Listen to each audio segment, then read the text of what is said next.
My love, what is it? Darling, stay with me!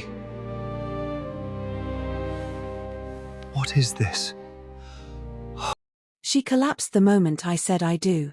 One instant, Lady Rosalind Blackwood was standing before me at the altar, pale but composed in her ivory wedding gown.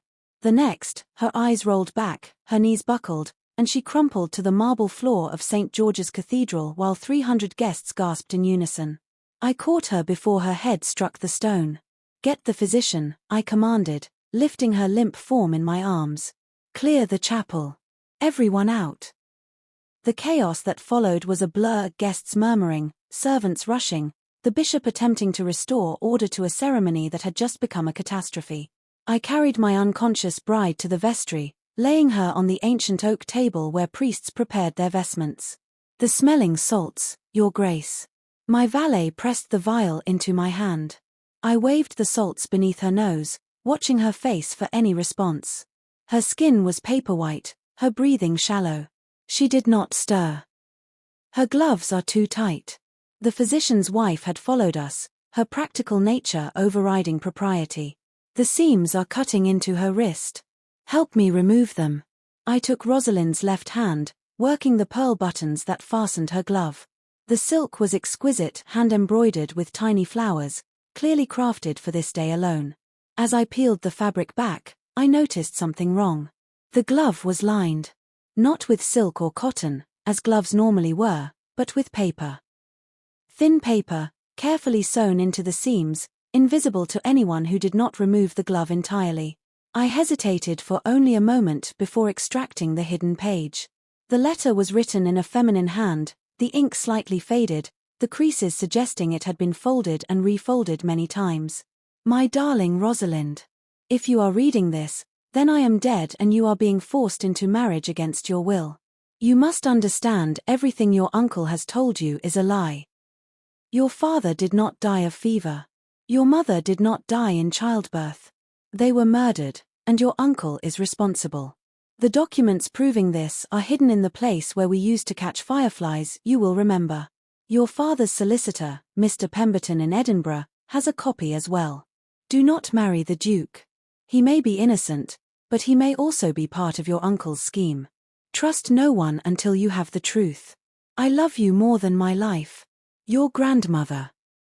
I read the letter twice, my blood running cold. Then I looked at my unconscious bride, the woman I had been prepared to marry for political advantage, the woman whose uncle had negotiated every term of our arrangement, and I understood why she had fainted. She had not collapsed from nerves or tight corsets. She had collapsed because she believed she was marrying a murderer. If you want to know what the Duke discovered about his bride's family and whether she survived to learn the truth, subscribe right now. We are fighting to reach 1,000 subscribers, and every single one of you helps us grow. Stay with me. This story is about to reveal a conspiracy that spans decades. Lady Rosalind Blackwood had arrived at Ashworth Manor 6 weeks earlier, accompanied by her uncle, Lord Harold Blackwood. I had never met her before that day. Our engagement had been arranged through correspondence, negotiated between my solicitors and her uncle without either of us being present. Such arrangements were common among the aristocracy. Marriages were business transactions, and the participants were merely products to be exchanged.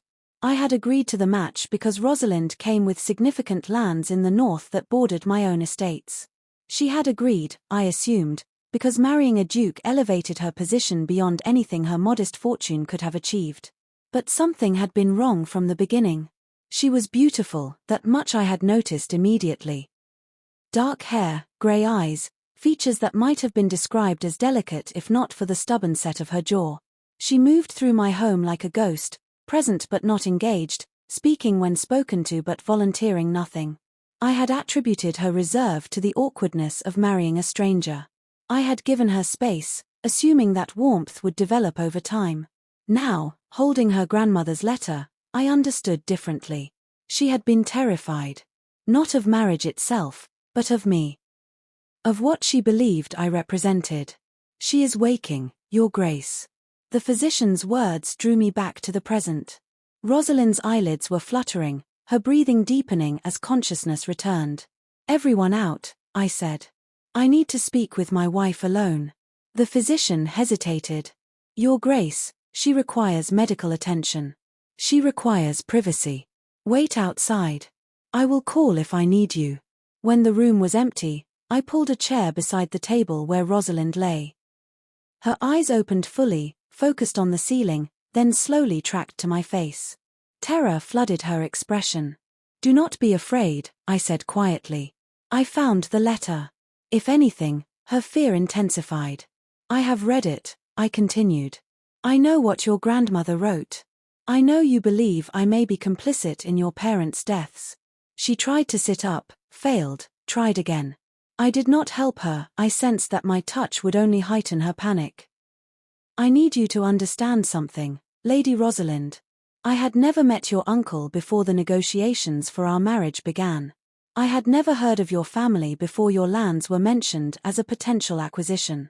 Whatever conspiracy surrounds your parents' deaths, I am not part of it. You expect me to believe that? Her voice was hoarse, barely audible. My uncle chose you specifically. Why would he arrange my marriage to a stranger unless that stranger was useful to his schemes? That is precisely what I intend to discover. The wedding was not completed. I announced to the waiting crowd that my bride had suffered a sudden illness and the ceremony would be postponed. The guests departed in various states of curiosity and concern. Lord Harold Blackwood attempted to visit his niece and was informed by my guards that she was resting and could not be disturbed. In truth, she was in my private study, consuming soup and bread while we planned our next steps. Tell me everything, I said. From the beginning. Rosalind's hands trembled as she held her cup, but her voice was steady. My parents died when I was 12. I was told my father succumbed to fever and my mother passed giving birth to a stillborn child. My grandmother took me in, raised me at her estate in Yorkshire. She was unconventional. She taught me things most women are not taught: how to manage accounts, how to read legal documents, how to recognize deception. She sounds remarkable. She was. She died 3 months ago. Rosalind's composure cracked slightly. The letter I carried today was found among her papers, addressed to me, sealed with instructions that I should read it before my wedding. Why did she wait until after her death to reveal this? I asked myself the same question. I believe she was afraid. Afraid that if my uncle knew she had evidence against him, she would meet the same fate as my parents. Rosalind met my eyes. She survived by pretending to know nothing. She protected me by ensuring I appeared ignorant. But now you are to marry, and your uncle arranged the match. What would he gain from this marriage? Control of my inheritance. My father's lands, the lands that came as part of my dowry, were held in trust until my marriage. Once I wed, they pass to my husband. If my husband were amenable to my uncle's interests, then your uncle would effectively control them. Yes. She set down her cup. Your Grace, I do not know whether you are innocent or guilty. I only know that my grandmother feared for my life, and that fear was sufficient for her to sew a warning into my wedding glove. Then let us find the evidence she mentioned. The documents in the place where you caught fireflies. The summer cottage at Blackwood Hall. There is a loose stone in the fireplace. Rosalind's expression hardened. If we go there, my uncle will know. He watches me constantly. He cannot watch you while you are under my protection. And as of the moment you fainted at the altar, you became my responsibility. We are not actually married. No. But the world believes we are about to be. Until we discover the truth, we will maintain that appearance. This is where the investigation begins. If you are feeling the conspiracy unfolding, drop a comment and tell me where you are watching from. I read every single one. And please subscribe, we cannot grow without you. We departed for Yorkshire that night. I told my household that we were taking a honeymoon journey, explaining Lady Rosalind's need for rest and fresh air. In truth, we travelled with minimal staff and maximum caution, taking indirect routes that would be difficult to follow. Rosalind was a different woman outside the confines of her uncle's surveillance. She spoke freely, asking questions I would not have expected from a sheltered noblewoman. She demonstrated knowledge of horse management, navigation, and the practical aspects of travel that suggested her grandmother had prepared her for exactly this kind of flight. She knew this day would come, Rosalind explained, when I commented on her competence. She told me once that women who depend entirely on men are vulnerable to men. She ensured I would never be entirely dependent. A radical philosophy. A practical one. Look where dependence has brought me. Arranged in marriage to a stranger, possibly for the purpose of facilitating my own murder. You believe your uncle intends to kill you? I believe my uncle intends to control everything my parents left behind. Whether that requires my death or merely my compliance remains to be seen. We arrived at Blackwood Hall 3 days later, approaching by night to avoid observation. The estate was dark, clearly empty, the summer cottage standing ghostly in the moonlight. The fireplace, Rosalind whispered, leading me through the overgrown gardens. 3rd stone from the left, 4th row up. I found the stone she described, loose as she had promised. Behind it lay a leather document case, protected from the elements by the stone's overhang. Inside were papers that made my blood run cold. The documents told a story of calculated murder. Letters between Lord Harold Blackwood and a physician, discussing symptoms that could be induced by certain compounds. Symptoms that would mimic fever. Financial records showing payments to servants who had left Blackwood employment immediately after the deaths. And most damning of all, a statement from the midwife who had attended Rosalind's mother. The child was born alive, the statement read. Healthy and screaming. Lord Harold entered the chamber and ordered everyone out. When he permitted us to return, the child was dead and the mother was bleeding profusely. She died within the hour. I was paid £500 to record stillbirth as the cause of death. I have lived with this shame for 12 years. Rosalind's hands shook as she read. I had a sibling. A brother or sister. And he killed them. Both of them. Your mother and the child. I could barely contain my rage. Your uncle murdered his own family for inheritance. He would have inherited nothing if the child lived. The estate was entailed, it would have passed to my father's heirs, regardless of gender. But with my father dead and the child stillborn, the lands passed to my mother. And when she died as well, they passed to you. But you were a child, easily controlled. And now I am a woman about to marry. The lands would finally leave family control entirely unless my husband were cooperative. Your uncle approached me because he believed I could be bought. Or because he intended for me to die shortly after the wedding, leaving you a widower in possession of my inheritance. Rosalind's voice was flat, emotionless. A convenient accident. A tragic illness. The options are endless. I thought about the marriage negotiations, the strange insistence on certain provisions, the detailed questions about my household and habits. He was gathering information. Learning how best to arrange your death. And you were the unwitting instrument. No longer unwitting. Now we have evidence. Evidence that proves nothing until it is authenticated. The midwife could be accused of lying. The letters could be forgeries. The financial records could be explained as coincidence. Then we find witnesses who will testify. The servants who received payment. The physician who provided the compounds. The people who saw what happened and have been living with silence ever since. And if they are dead, silenced like everyone else who knew, then we find another way. The physician was still alive. Dr. William Hartley had retired to a small village in Scotland, living quietly on the payments he had received for his silence. When we arrived at his cottage, he initially refused to speak. But when I showed him the documents from Blackwood Hall, his resistance crumbled. I have waited 12 years for someone to come, he said, his voice trembling. 12 years of nightmares, of seeing their faces every time I close my eyes. Tell us what happened. Lord Harold approached me 6 months before the deaths. He said his brother was becoming mentally unstable, making poor decisions that threatened the family's future. He proposed a solution, a gradual illness that would appear natural, allowing for a peaceful transition of power. You agreed to murder a man you had sworn to heal. I agreed because Lord Harold had evidence of my gambling debts, my affairs, my past indiscretions. He would have destroyed me if I refused. The physician looked at Rosalind with haunted eyes. I administered small doses of arsenic over 3 months. Your father suffered, my lady. He suffered terribly, and I told everyone it was marsh fever. And my mother? She was not part of the original plan. But she became suspicious. She began asking questions, examining her husband's medications, consulting other physicians. Lord Harold decided she could not be allowed to expose the truth. So he killed her as well. He arranged for her death during childbirth. The bleeding was induced, not natural. And the child?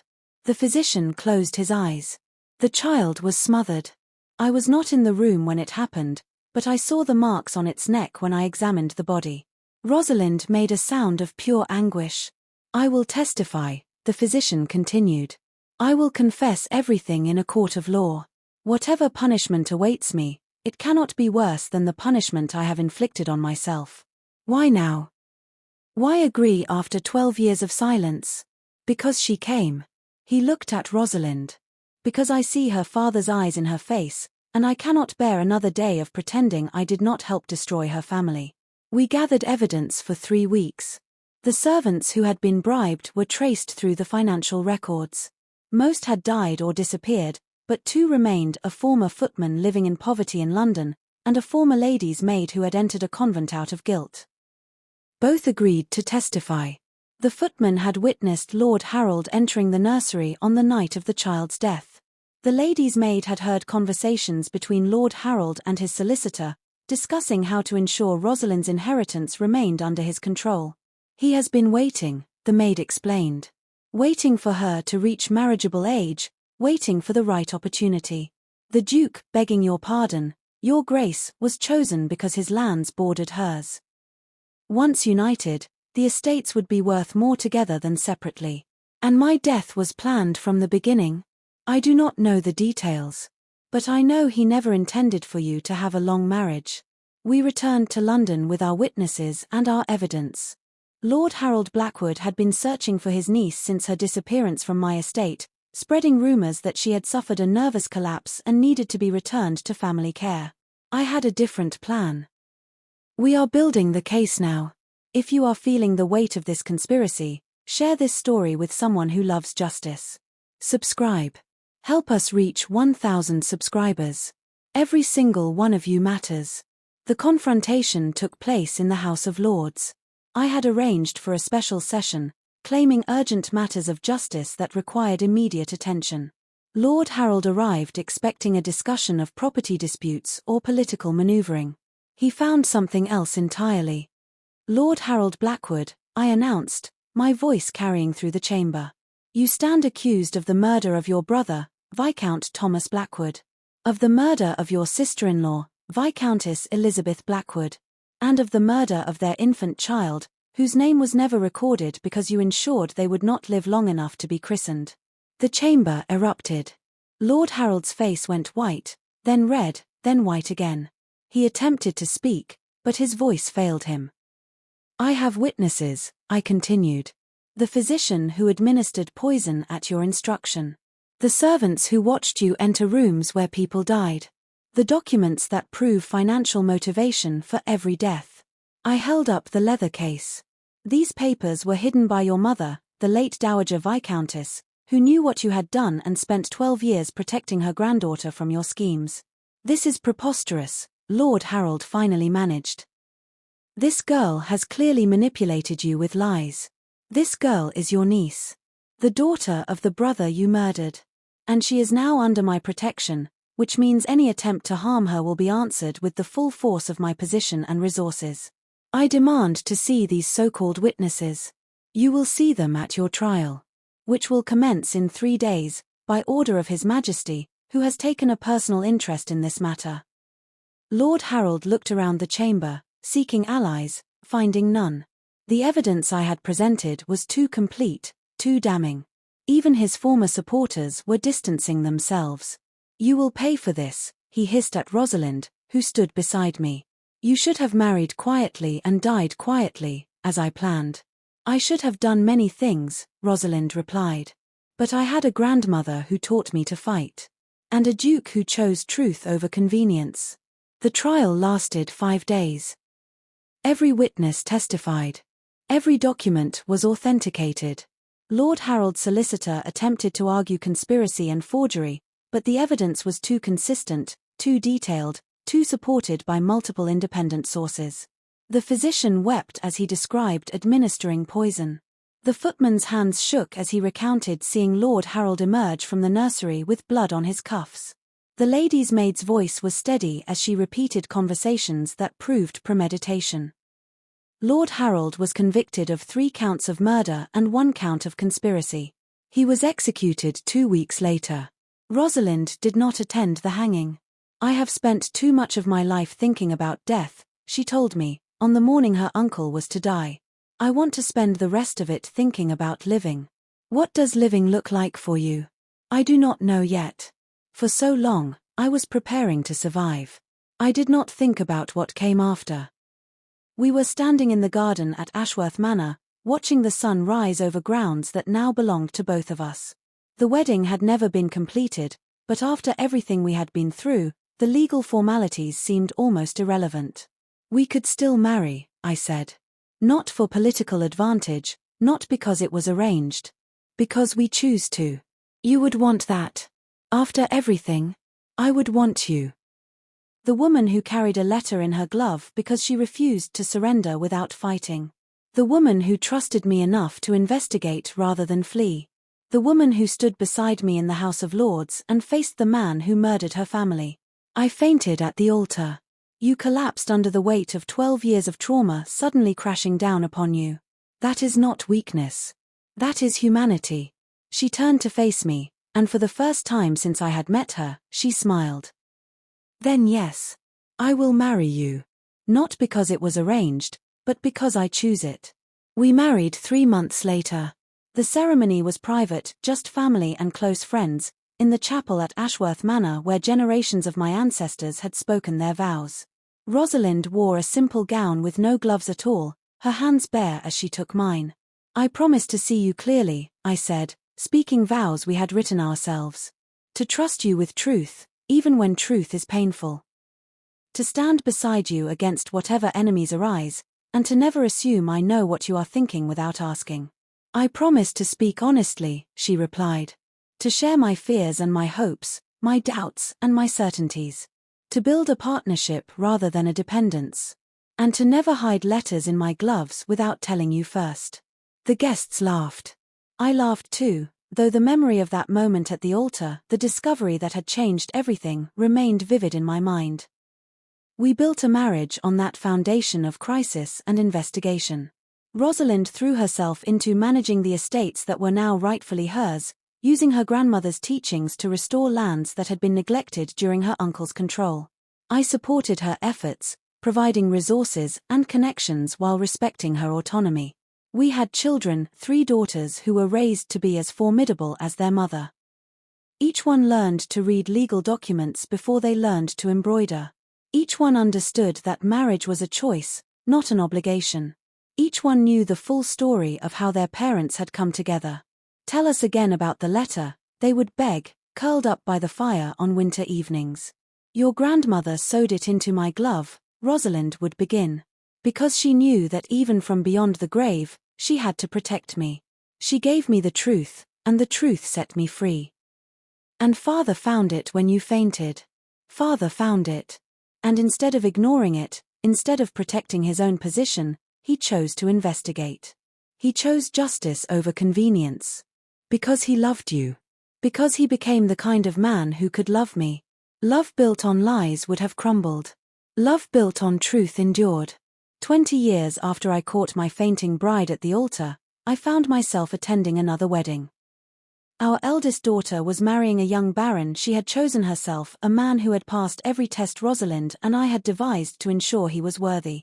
He had been subjected to difficult questions, uncomfortable investigations, and the full weight of scrutiny from parents who knew exactly how dangerous an unsuitable match could be. He had passed them all. "You look thoughtful," Rosalind said, appearing beside me as the ceremony concluded. "I am remembering our wedding. The one that was interrupted, I mean. The day everything changed. The day I discovered what kind of man I wanted to be. I took her hand. I was prepared to marry a stranger for political advantage. I had not given a single thought to your happiness, your safety, your inner life. And then you fainted, and I found that letter, and I had to choose. Between convenience and truth. Between the easy path and the right one. I squeezed her fingers. I chose right. It was the best decision I have ever made. Even though it led to trials and executions and years of untangling your uncle's schemes. Especially because of those things. The difficulty made it meaningful. The struggle proved our commitment. Our daughter and her new husband were walking down the aisle now, faces bright with joy. They had no secrets between them, no hidden letters, no conspiracies to uncover. Their marriage would begin where ours had arrived only after months of crisis. But perhaps that was the gift we had given them, the knowledge that truth mattered, that secrets destroyed, that a partnership built on honesty could survive anything. She looks happy, Rosalind said. She is. Because she knows what we know. What is that? That the letter in the glove saved more than your life. It saved both of us from a marriage that would have been hollow. It gave us something real. Rosalind leaned her head against my shoulder. I used to hate my grandmother for dying and leaving me alone with that secret. Now I understand that she gave me everything I needed to survive, including the truth that led me to you. Then I owe her as well. We both do. Every day, for the rest of our lives. The letter lives now in a glass case in our library. Visitors sometimes ask about it, the faded paper, the cramped handwriting, the creases from years of folding and unfolding. We tell them the story, though each telling reveals only part of the truth. Some things are too personal to share entirely. But our children know. Our grandchildren will know. The generations that follow will understand that once, a grandmother loved her granddaughter enough to hide the truth in the only place it would be found at exactly the right moment. The bride fainted at the altar. The Duke found a letter sewn in her glove. And from that moment of collapse, something stronger than either of us had imagined began to rise. Thank you for staying with me through this entire story. If it moved you, if it reminded you that truth hidden can be truth preserved, waiting for the moment when it will matter most, please subscribe. We are fighting so hard to reach 1,000 subscribers, and every single one of you helps us get there. Share this with someone who understands that the secrets we carry may be the secrets that save us. Comment where you are watching from. I read every single one, and I want to say hello to you. Until next time, remember, sometimes the things sewn into our gloves are the very things that set us free.